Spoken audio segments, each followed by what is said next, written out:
Hello दोस्तों, प्यार भरा नमस्कार।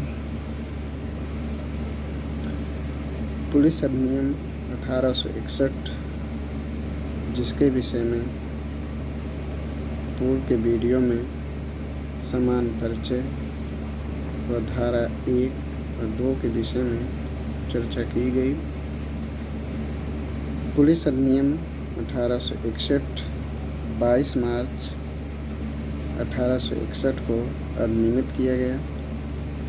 यह अधिनियम 1861 के अधिनियम संख्या 5 है। इस अधिनियम में कुल 47 धाराएं हैं।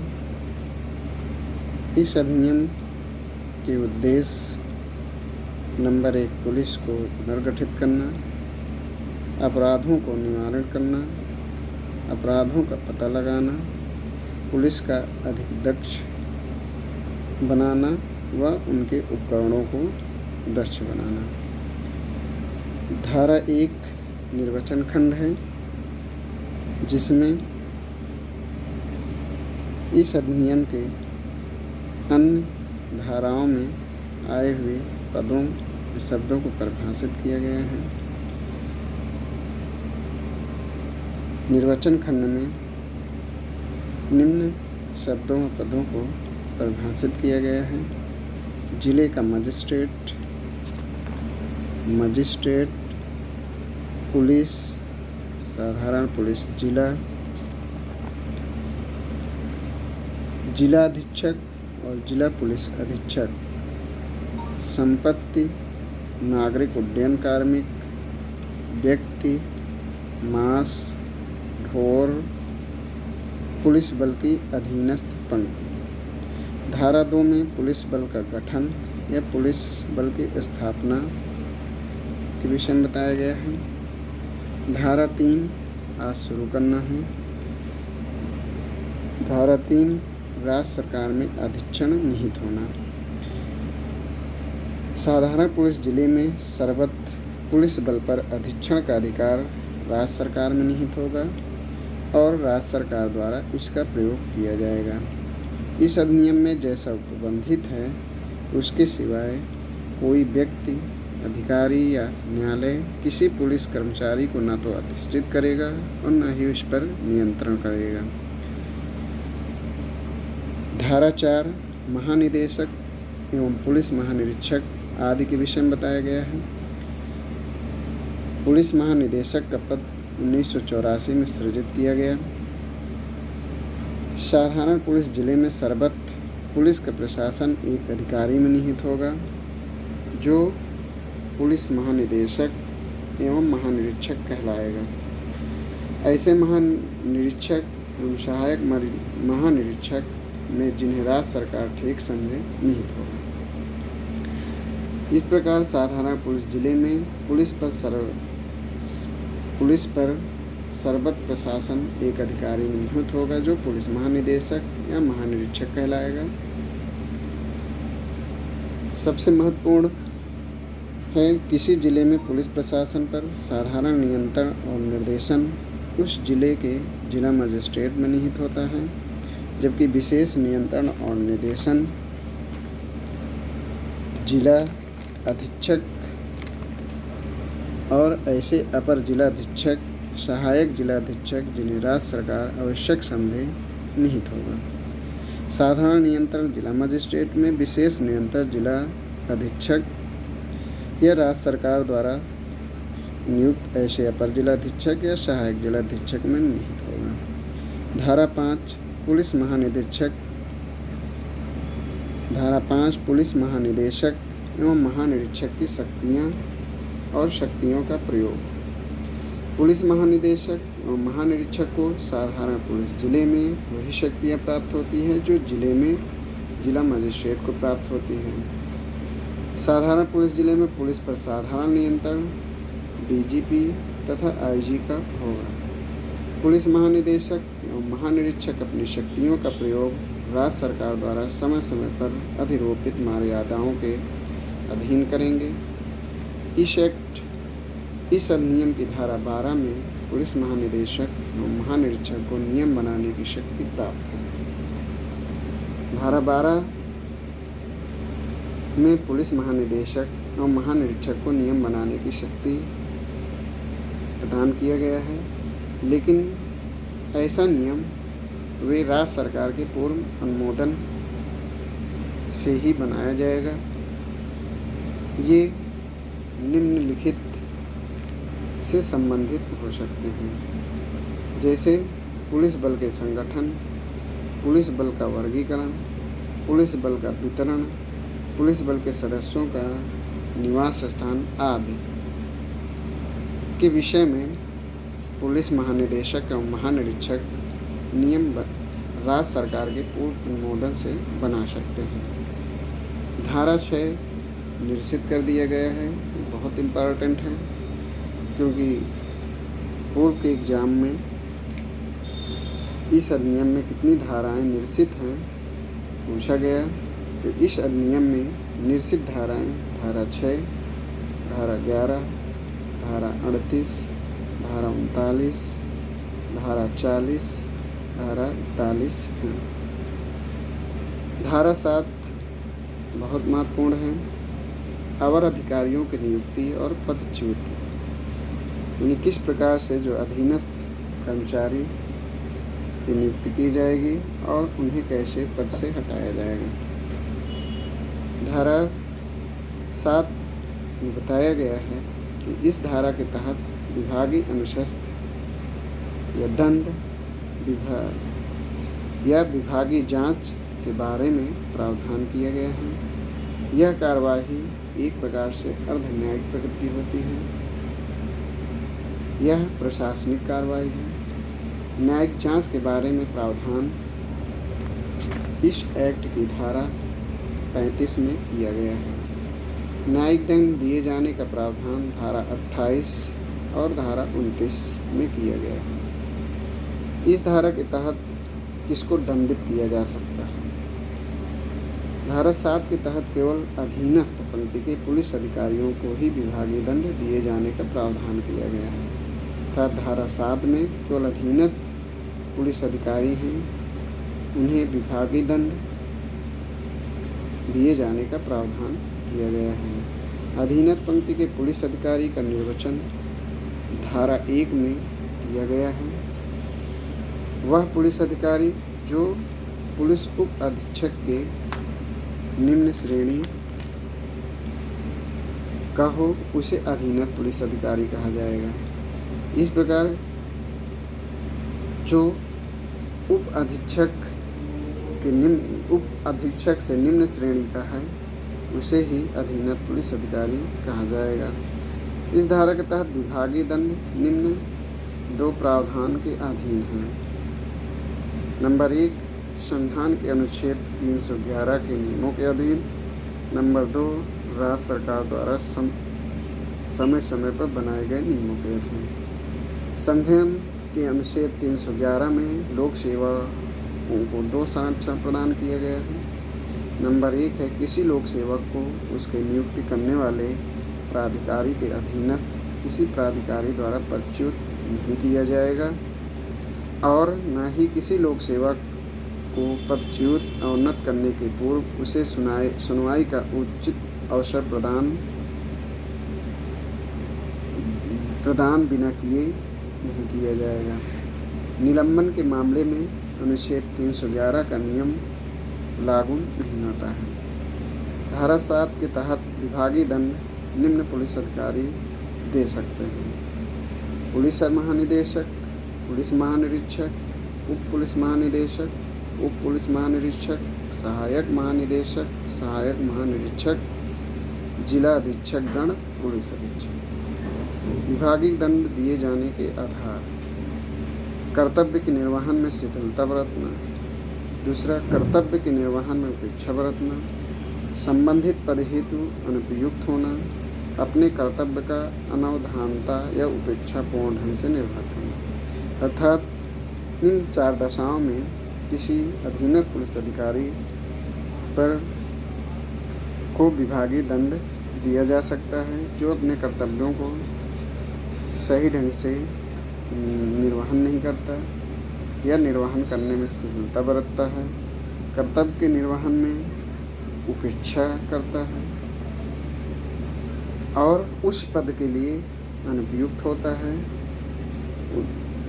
ऐसे अधीनस्थ पुलिस अधिकारी द्वारा अपने कर्तव्य का असावधानी या उपेक्षापूर्ण ढंग से अपने कर्तव्यों का निर्वहन करता है।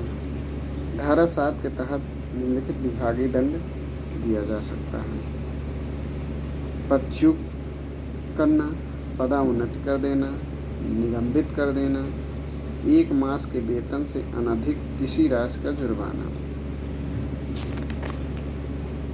दंड रूप ड्रिल, अतिरिक्त पहरा, अतिश्रम, अन्य कार्य के सहित या रहित 15 दिनों से अनधिक से कालावधि के लिए क्वार्टर परिरोध,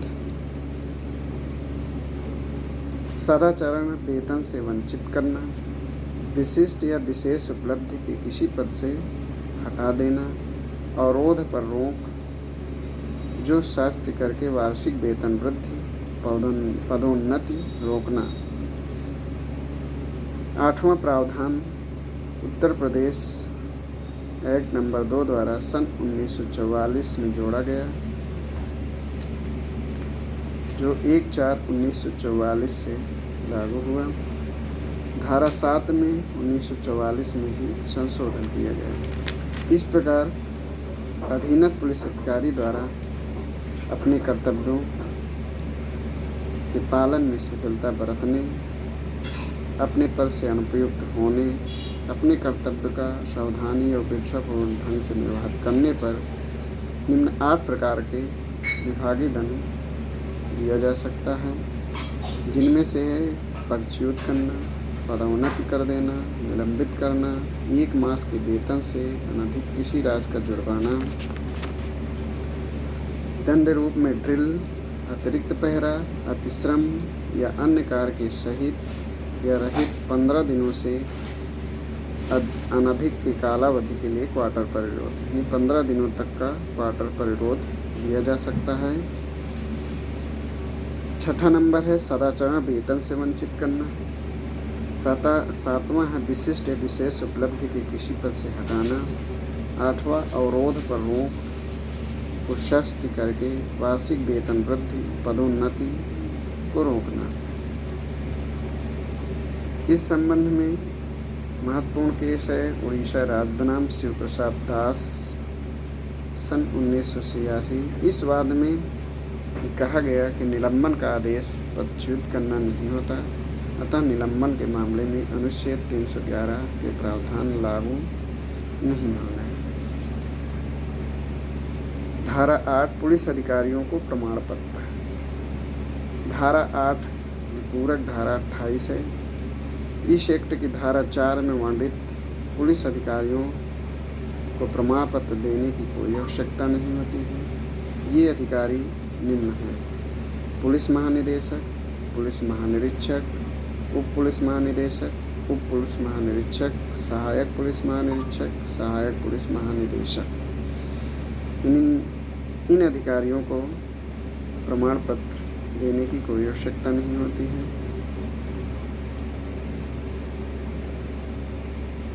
निम्न पुलिस अधिकारियों को प्रमाण पत्र देंगे: नंबर 1 पुलिस महानिदेशक, पुलिस महानिरीक्षक, उपर्युक्त दोनों के द्वारा प्राधिकृत कोई अन्य पुलिस अधिकारी, यानी पुलिस महानिदेशक, पुलिस महानिरीक्षक या उनके द्वारा कोई प्राधिकृत व्यक्ति किसी अधीनस्थ पुलिस अधिकारी को प्रमाण पत्र देंगे। प्रमाण पत्र धारक व्यक्ति के क्या अधिकार होंगे? ऐसे प्रमाण पत्र धारण करने वाले व्यक्ति में पुलिस अधिकारी की शक्तियाँ, कृत और विशेषाधिकार निहित होगा। आंचल भूषण घोष बनाम पश्चिम बंगाल राज्य 1976 में यह निर्णय दिया गया कि धारा 8 के तहत दिया जाने वाला प्रमाण पत्र नियुक्ति पत्र नहीं होता, लेकिन यह माना जाता है कि प्रमाण पत्र धारण करने वाला व्यक्ति नियुक्त किया गया होगा।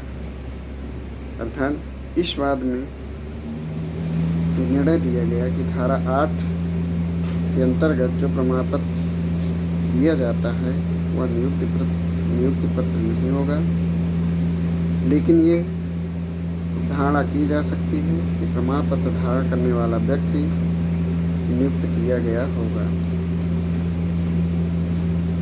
प्रमाण पत्र कब वापस या अभ्यर्पण करना होगा? जब कभी प्रमाण पत्र धारण करने वाला व्यक्ति इस कारण से पुलिस अधिकारी नहीं रह जाता, तब ऐसा प्रमाण पत्र प्रभावहीन हो जाएगा और उसके अधिकारी न रहने पर उसके द्वारा प्रमाण पत्र प्राप्त करने के लिए सशक्त प्राधिकारी को तुरंत वापस कर दिया जाएगा। अर्थात जब कोई व्यक्ति पुलिस अधिकारी नहीं रह जाता है तो उसे सक्षम प्राधिकारी को प्रमाण पत्र वापस कर देना चाहिए। परंतु यदि ऐसा कोई पुलिस अधिकारी नहीं करता है तो वह इस अधिनियम के धारा 28 के तहत दंड का भागी होगा, और धारा 28 के तहत ऐसा दंड 200 रुपये से अनधिक का जुर्माना या 6 मास से अनधिक का कारावास या दोनों से दंडित होगा। अर्थात जब कोई पुलिस अधिकारी पुलिस अधिकारी न रहने पर ऐसा प्रमाण पत्र वापस नहीं करता है तो वह इस अधिनियम की धारा 28 के तहत 200 रुपये के जुर्माना या 6 मास से अनधिक कारावास या दोनों से दंडित किया जाएगा।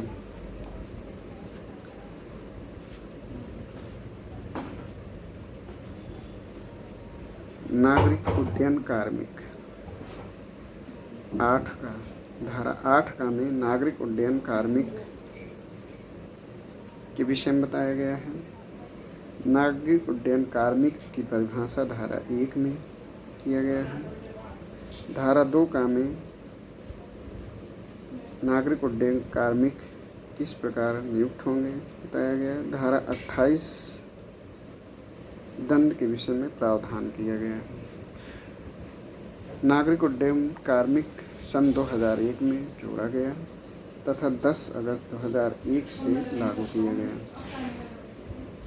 धारा 1 नागरिक उड्डयन कार्मिक शब्द की परिभाषा है जो उत्तर प्रदेश पुलिस संशोधन अधिनियम 2001 के पूर्व या पश्चात नागरिक उड्डयन विभाग के अधिकारी और कर्मचारी इसके अंतर्गत आएंगे। धारा 2 का नागरिक उड्डयन कार्मिक पुलिस बल होगा। धारा 2 का बताया गया है कि नागरिक उड्डयन कार्मिक पुलिस बल होगा। नागरिक उड्डयन कार्मिक पुलिस बल का गठन इस एक्ट में किसी बात के होते हुए भी इस धारा के प्रावधान लागू होंगे। 10 अगस्त 2001 के पूर्व इस बल में नियोजित व्यक्ति और धारा 8 का उपबंधों के अनुसार औपचारिक रूप से भर्ती किए गए व्यक्ति नागरिक उड्डयन कार्मिक पुलिस कहे जाएंगे। अर्थात 10 अगस्त 2001 के पूर्व जो भी व्यक्ति इस बल में नियोजित थे और ऐसे व्यक्ति जो धारा 8 का के उपबंधों के अनुसार औपचारिक रूप से भर्ती किए जाएंगे वे व्यक्ति नागरिक उड्डयन कार्मिक पुलिस बल कहे जाएंगे। नागरिक ऐसे व्यक्ति जो 10 अगस्त 2001 के पूर्व इसमें नियोजित थे उन्हें 30 दिन के भीतर नागरिक उड्डयन कार्मिक पुलिस महानिदेशक को अपना त्यागपत्र दे सकते हैं। ऐसी दशा में उन्हें 3 मास के वेतन के बराबर प्रतिकर देकर उनकी सेवाएं समाप्त कर दी जाएंगी। अर्थात जो व्यक्ति 10 अगस्त 2001 के पूर्व नियोजित थे उन्हें 30 दिन के भीतर नागरिक उड्डयन कार्मिक पुलिस महानिदेशक को अपना त्यागपत्र देना होगा और पुलिस महानिदेशक ऐसे व्यक्ति को 3 मास के वेतन के बराबर प्रतिकर आरोपित कर उनकी सेवाएं समाप्त कर देगा। ऐसे पुलिस बल को देय वेतन और भत्ते एवं सेवा की अन्य शर्तें वही होंगी जो राज्य सरकार निर्धारित करे। धारा 8A नागरिक उड्डयन कार्मिक को प्रमाण पत्र। धारा 8 में नागरिक उड्डयन कार्मिक को प्रमाण पत्र के विषय में बताया गया है। जहां धारा 8 पुलिस अधिकारी को प्रमाण पत्र, वहीं धारा 8 का नागरिक उड्डयन कार्मिक को प्रमाण पत्र बताया गया है। यह प्रमाण पत्र पुलिस महानिदेशक नागरिक उड्डयन उत्तर प्रदेश या ऐसे अन्य अधिकारी द्वारा दिया जाएगा जिसे राज्य सरकार नियुक्त करे। धारा 28 में यदि ऐसा व्यक्ति पुलिस अधिकारी न रहे तो प्रमाण पत्र वापस किए जाने का प्रावधान किया गया है, जिसका पालन न करने पर ऐसे व्यक्ति को 6 मास का कारावास या 200 रुपये से अधिक का जुर्माना या दोनों से दंडित किया जाएगा। धारा 9 बहुत महत्वपूर्ण है, कई बार एग्जाम में पूछा गया है। पुलिस अधिकारी बिना इजाज़त या 2 मास की सूचना के पद त्याग नहीं करेंगे। यानी कोई भी पुलिस अधिकारी बिना अनुमति, बिना इजाज़त या 2 मास की सूचना दिए बिना पद का त्याग नहीं करेंगे।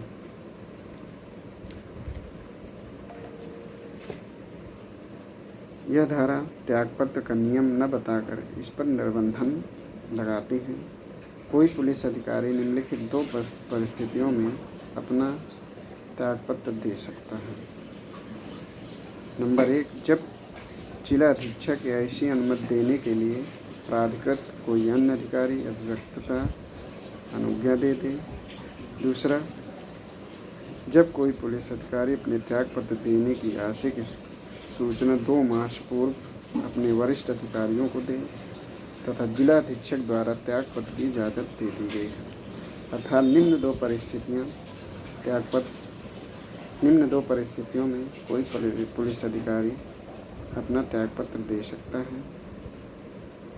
जब जिला अधीक्षक या ऐसी अनुमति देने के लिए प्राधिकृत कोई अन्य अधिकारी अनुज्ञा दे दे, प्रत्यक्ष अनुमति दे दे, या जब कोई पुलिस अधिकारी अपने त्यागपत्र देने की सूचना 2 मास पूर्व अपने वरिष्ठ अधिकारियों को दे और जिला अधीक्षक द्वारा त्यागपत्र की इजाज़त दे दी गई है। ऐसी 2 स्थितियों में कोई पुलिस अधिकारी अपना त्यागपत्र दे सकता है। धन्यवाद दोस्तों, आज इतना ही।